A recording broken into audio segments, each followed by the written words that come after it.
All right, new valves, new seats cut, cylinder machined down because it was 4 mil too tall.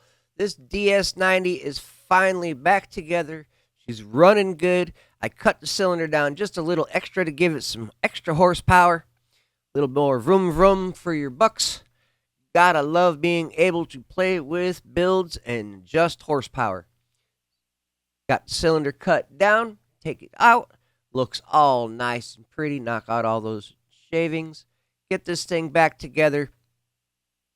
Get you guys a test run. Hit that subscribe button. Check out the channel. We got thousands of videos. Throw a comment down in there. Let me know what you think about this kind of stuff. First test ride, we had a breather hose with a plug on it.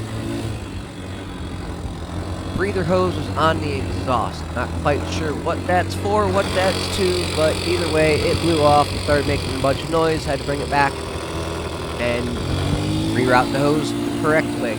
Found out which way it's supposed to go. Got it all fixed. Enjoy the video. We got the fix, the test ride, the walk around. A little bit of rumor for you guys to have fun with.